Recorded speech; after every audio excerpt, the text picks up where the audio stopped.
सलोनी Verma study point. तो आप सभी का तहे दिल से अपने चैनल पर स्वागत करती हूँ सलोनी वर्मा स्टडी पॉइंट पे। तो आज हम क्या करने वाले हैं वो देख लेते हैं। जो हमारा पॉलिटिकल है, आप सभी की भारी मांग पे दोबारा मैं पॉलिटिकल के चैप्टर लेके आई हूँ। जो हमारा पॉलिटिकल का जो सेकंड चैप्टर है उसका जो पार्ट 2 लेके आई हूँ। आज पूरा का पूरा चैप्टर क्लियर हो जाएगा, आपकी सेकंड चैप्टर की टेंशन चली जाएगी। तो देख लेते हैं हम किन किन चीजों का नाम। शॉक थेरेपी क्या है इसके बारे में जानेंगे, फिर हम जानेंगे शॉक थेरेपी की विशेषता क्या है, और फिर हम जानेंगे शॉक थेरेपी के परिणाम क्या हुए, और लास्ट में हम जानेंगे पूर्व साम्यवाद देशों के साथ जो है भारत के संबंध किस प्रकार के हैं। तो हम ये सब जानेंगे। तो उससे पहले हम जान लेते हैं कि शॉक थेरेपी होता क्या है। तो देखिए, शॉक थेरेपी का मतलब होता है, शाब्दिक अर्थ होता है आघात पहुंचाकर उपचार करना। ठीक है, किसी को आघात पहुंचा दी फिर उसका उपचार किया जा रहा है, इसी को शॉक थेरेपी कहा जाता है। इसका शाब्दिक अर्थ है, इतना समझ आ गया। तो देखिए इसमें है क्या कि हमारे साम्यवाद के पतन के बाद, साम्यवाद किसे कहा जा रहा है, यूएसएसआर यानी सोवियत संघ के पतन के बाद की बात की गई है। जब 25 दिसंबर को 1951 में सोवियत संघ का पतन हुआ था, तो उसके बाद बताया गया है कि साम्यवाद के पतन के बाद सोवियत संघ गणराज्यों को विश्व बैंक और अंतर्राष्ट्रीय मुद्रा कोष के द्वारा निर्देशित साम्यवाद से पूंजीवाद की और संक्रमण यानी परिवर्तन के मॉडल को ही शॉक थेरेपी कहा जाता है। इतना हमने समझ लिया कि जब उन्होंने साम्यवाद से पूंजीवाद की और संक्रमण किया यानी परिवर्तन किया, उसी मॉडल को शॉक थेरेपी कहा जाता है। आशा कर रही हूँ समझ आ रहा होगा। फिर हम थोड़ा सा जान लेते हैं शॉक थेरेपी की विशेषताएं क्या होती हैं। तो देखिए इसमें क्या होता है, मिल्कियत का प्रमुख रूप जो होता है निजी स्वामित्व होता है।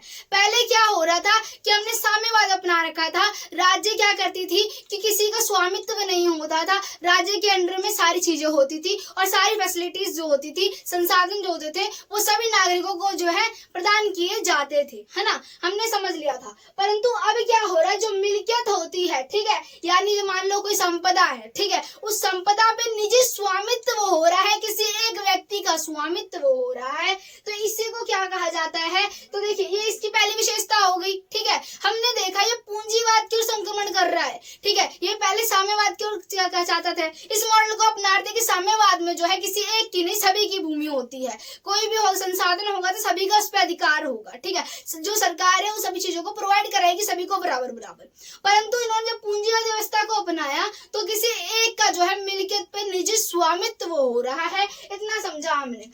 उसके बाद क्या है, राज्य की संपदा का निजीकरण होना। जो राज्य की संपदा है क्या, उसका निजीकरण हो रहा है, यानी निजी हाथों में जा रही है, किसी को बेच दिया जा रहा है, वो एक व्यक्ति की संपदा बनके सीमित रह जा रही है। ठीक है, तो इतना हमने समझा। फिर इसमें क्या, सामूहिक फॉर्म की जगह, आप जानते हो सामूहिक फॉर्म जिसे यहाँ पे सभी लोग जा सकते हैं, फार्म में जो होता है उसमें सभी लोग जा सकते हैं। ठीक है, परंतु वो निजी हो रहा है। ठीक है, वो किसी एक व्यक्ति का हो रहा है। इसमें आप ये देखिए कि जगह जो निजी फॉर्म ने ले ली, ठीक है, जो फार्म होते हैं, मान लीजिए किसी का भी, हमने किसी भी चीज को पाला, मान लीजिए हमने बकरी हो गई, ठीक है, या तो आपने सुना होगा कि जो मुर्गी होती है उसके फार्म को जरूर सुना होगा, अवश्य सुना होगा। ठीक है, मुर्गी फार्म, ठीक है, तो वो निजी ले ली। ठीक है, यानी कि जो सामूहिक था, ठीक है, अब वो निजी जगह ले ली, किसने, जो सामूहिक फॉर्म की जगह निजी फॉर्म ने ले ली। इतना हमने समझा। इसके अंतर्गत क्या है, मुक्त व्यापार व्यवस्था। ठीक, इसमें क्या है, मुक्त व्यापार व्यवस्था को अपनाया गया, यानी ओपन डोर की नीति को अपनाया गया।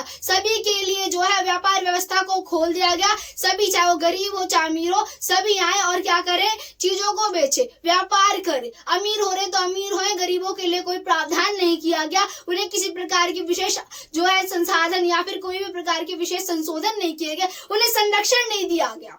ठीक है, इतना हमने समझ लिया। उसके बाद क्या है, मुद्रा की आपसी जो है परिवर्तन नेता। आप मुझे बताइए कि आप दूर देशों में जाते हैं, हम दूर दूर व्यापार करते हैं, हमने रोमन साम्राज्य के बारे में सुना था, है ना, तो इसमें क्या है कि हम जो है रोमन की मुद्राओं को लेंगे, वो हमारे यहाँ कोई चीज होगी, उन्हें पसंद आई, व्यापार करने के लिए आए, तो हमने किसी चीज को खरीदा, उनकी मुद्रा हमारे पास, हमारी मुद्रा उनके पास, ये क्या हुआ, चेंज हो गई मुद्रा। तो इसमें जो हमारे पैसे चेंज हो रहे हैं, हमारी जो मुद्रा है वो चेंज हो रही है, तो इसी को बोलते हैं आपसी परिवर्तन नेता। एक दूसरे से क्या परिवर्तन कर लेना चीजों को, इसे कहते हैं। हमने दो चीजों को कवर कर लिया है। उसके बाद आता है शॉक थेरेपी का परिणाम क्या हुए थे, ये जानते हैं। तो देखिए इससे क्या हुआ आप मुझे बताइए कि पहले इन्होंने जब निजीकरण को अपनाया, साम्यवाद व्यवस्था को अपनाया, जब उन्होंने तुरंत जो है पूंजीवादी व्यवस्था को अपनाया, तो क्या होगा किसी देश का, जब जनता वहां पे उन्हें सब कुछ प्रोवाइड हो रहा था बिना किसी चीज के, बिना किसी परेशानी के, अब उन्हें जो है निजीकरण को, व्यवस्था को अपना लिया गया, तो उन्हें समस्या नहीं होगी? आप मुझे बताइए। तो इससे क्या होगा, जो औद्योगिक ढांचा था वो क्या है, चरमरा गया। रूस का जो है औद्योगिक ढांचा एकदम चरमरा गया, व्यवस्था चरमरा गई, ठीक है। उसके बाद क्या है कि चीजों में यानी रूबल मुद्रा के अंदर गिरावट आने लग गई, ठीक है। अब रूबल मुद्रा में गिरावट आ रही, 15 नए गणराज्यों का उदय हो रहा है। हम सभी जानते हैं कि जो हमारा रूस था, क्या हमारा जो रूस था यानी कि हमारा यूएसएसआर, ठीक है, जो हमारा रूस का यानी जो हमारा सोवियत संघ है, ठीक है, उसका उत्तराधिकारी किसे बनाया गया, रूस को उसका उत्तराधिकारी बना दिया गया था, ठीक है। तो जो हमारे जो यूएसएसआर था वो 15 गणराज्यों से मिलकर बना था, अब उसका विभाजन हो रहा है, ठीक है, क्योंकि उन्होंने सही तरीके से जो है चीजों को प्रोवाइड नहीं कराया, जो है हथियारों की होड़ में संसाधनों को वेस्ट कर दिया, ठीक है। वो अमेरिका से आगे वर्चस्व को स्थापित करने के लिए इन सब चीजों को किया, इसीलिए समस्या सामने आई और 15 गणराज्यों का उदय हो गया। तो हमने ये समझा। इसके बाद क्या है, वर्चस्व जो है समाप्त हो गया, 2 ध्रुवीय विश्व जो था वो समाप्त हुआ, 1 ध्रुवीय विश्व हो गया। अमेरिका का वर्चस्व सामने खुलकर आ गया, क्योंकि अब जैसे कि क्या हुआ कि हमारे यूएसएसआर जो है वो उसकी समाप्ति हुई, रूस को उसका उत्तराधिकारी बना दिया गया। हमने ये समझा इसके अंतर्गत। अब हम जानेंगे जो हमारा लास्ट टॉपिक है कि जो हमारा पूर्व साम्यवादी देशों के साथ भारत के संबंध किस प्रकार है। आप सभी जानते हो कि हम भारतवासी हैं, भारत के संबंध जो है सभी साम्यवादी देशों के साथ अच्छे हैं, परंतु रूस के साथ जो है एकदम प्रगढ़ संबंध है,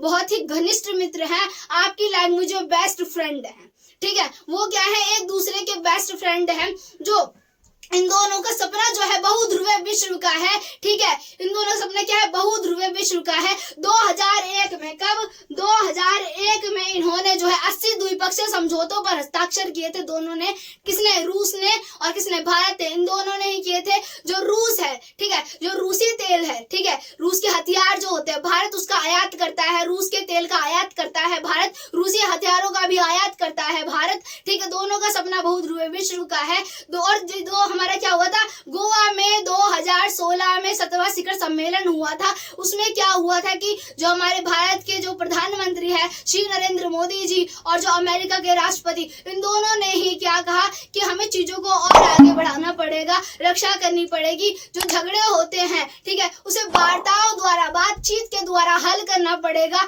ठीक है। तो हमने ये समझा कि भारत और जो हमारा सोवियत संघ यानी हमारा जो रूस है, हम सब जानते हैं कि यूएसएसआर का पतन हुआ, ठीक है, रूस को उसका उत्तराधिकारी बना दिया गया। तो उन दोनों के यानी हमारे भारत के, ठीक है, और हमारा जो रूस है, हम दोनों के संबंध बहुत घनिष्ठ हैं। हम जो हमारा रूस है, ठीक है, वो भारत की जो है परमाणविक, साथ में अंतरिक्ष, ठीक है, आंतरिक रूप से, जैसे कि मान लो जो हमारा अंतरिक्ष होता है, ठीक है, अंतरिक्ष के लिए, ठीक है, परमाणु बनाने में जो है भारत की सहायता करता है। कौन करता है, रूस जो है भारत की सहायता करता है परमाणुओं को बनाने के लिए, और साथ में किसके लिए, अंतरिक्ष योजनाओं के लिए, कि अंतरिक्ष में किस प्रकार से जाया, कैसे हम खोजों को और ज्यादा बढ़ाएं, हम जो है चीजों को और ढूंढें, वहां पे जो हमारा जो सौरमंडल है उनमें किस प्रकार के संसाधन, खनिज जो है, लवण जो है उपलब्ध है, उन्हें प्राप्त करें। यही था हमारा पूरा का पूरा चैप्टर समाप्त होता है, आपकी टेंशन भी समाप्त होती है सेकंड चैप्टर की। आशा करती हूँ वीडियो अच्छी लगी होगी।